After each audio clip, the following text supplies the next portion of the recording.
పశ్చిమ గోదావరి జిల్లాలో ఇంజెక్షన్ దాడులు కలకలం సృష్టిస్తున్నాయి. గుర్తు తెలియని వ్యక్తి చేస్తున్న దాడులు మహిళలను భయభ్రాంతులకు గురిచేస్తున్నాయి. బాధితులంతా ఆసుపత్రుల్లో చికిత్స పొందుతున్నారు.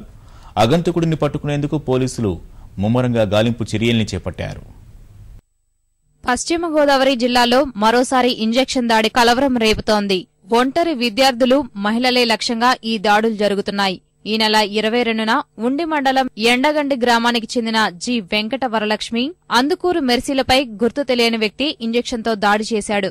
ఈ ఘటన మరవకముందే మంగళవారం ఉదయం 6 గంటల నుంచి 11 గంటల మధ్య పాలకోడేరు, గణపవరం మండలాల్లోని పలు గ్రామాలకు చెందిన 6 మహిళలపై దాడి చేశాడు.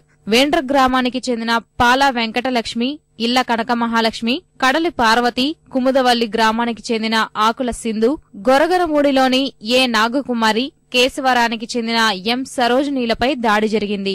బాధితులంతా భీమవరం ప్రభుత్వాసుపత్రిలో చికిత్స పొందుతున్నారు.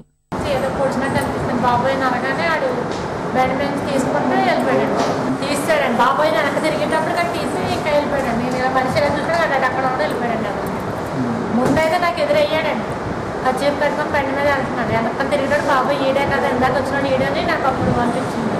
ఈ రోజు కానీ మా ఊరి నుంచి పడమటపల్లి ఊరు వెళ్తున్నాడు. దారిలో ఇద్దరు నడుచుకుంటూ వెళ్తుంటే వెనక నుంచి ఇంజక్షన్ పొడుచుకుంటూ వెళ్ళిపోయాడు. సురుకుమందని ఎవరైనా చూసుకుంటే కచ్చేపు కట్టుకున్నాడు. ఫేస్ కనిపించలేదు. లావుగా ఉన్నాడు. పెద్ద బండి వేసుకుని వెళ్తున్నాడు. నల్లటి ద్విచక్ర వాహనంపై ముఖానికి వస్త్రం కట్టుకుని నెత్తిపై టోపీతో ఉన్న ఓ యువకుడు మహిళలకు ఇంజెక్షన్ గుచ్చి పారిపోతున్నట్లు కొందరు చెబుతున్నారు. ఒకే వాహనంపై 3 యువకులు వచ్చి దాడి చేసినట్లు మరికొందరు అంటున్నారు. ఇంజెక్షన్ చేసిన కొద్దిసేపటికే బాధితులు వాంతులు, విరోచనాలతో బాధపడి తీవ్ర నీరసానికి గురవుతున్నట్లు వైద్యులు చెబుతున్నారు. ఈ ఇంజెక్షన్లో మత్తుమందు కలుపుతున్నాడా లేక ఇతరత్ర రక్త నమూనాలు ఎక్కిస్తున్నాడా అనే అనుమానాలు వ్యక్తమవుతున్నాయి. బాధితుల రక్త నమూనాలను సేకరించి పరీక్షల కోసం హైదరాబాద్ కు పంపినట్లు వైద్యులు తెలిపారు. ఆగంతకులను పట్టుకునేందుకు ముమ్మర గాలింపు చేపట్టారు. అనుమానంతో మొగల్తూరులో ఓ యువకుడిని అదుపులోకి తీసుకున్నారు.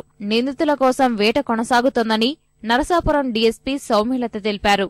గుర్తు తెలియని వ్యక్తి ఎవరో ఇంజెక్షన్ చేస్తున్నారని ఇన్సిడెంట్స్ రిపోర్ట్ అవుతున్నాయి. మొన్న శనివారం నాడు గుండిలో కూడా ఇలాంటి ఇన్సిడెంట్స్ 2 రిపోర్ట్ అయినాయి. గొరగనమూడి పాలకోడేరు లిమిట్స్ లో కూడా అలాంటి ఇన్సిడెంట్స్ రిపోర్ట్ అయినాయి. అయితే లాస్ట్ టైం అయితే కనీసం మనిషిని కానీ బండిని కానీ ఐడెంటిఫై చేయలేకపోయారు. ఈసారి నెంబర్ ఐడెంటిఫై చేయడం జరిగింది. అలాగే వెహికల్ ఐడెంటిఫై చేయడం జరిగింది. బండి 3256 అండి, హోండా షైన్. ఒకళ్ళైతే అదుపులోకి తీసుకోవడం జరిగింది. అంటే 3256 నెంబర్ చూసి తీసుకోవడం జరిగింది. అది కన్ఫర్మ్ చేసుకోవాలి. ఆగంతకుడు చేస్తున్న ఇంజెక్షన్ ఏమిటన్నది వైద్యులకు ఇప్పటికీ అంతు చిక్కడం లేదు. ఇంజెక్షన్ చేసినప్పుడు ఎక్కడా సిరంజి చిక్కడం లేదు, సూది మాత్రమే ఉంటోంది. వేగంగా వస్తూ ఎక్కడంటే అక్కడ గుచ్చి ఆగంతకుడు పారిపోతున్నాడు.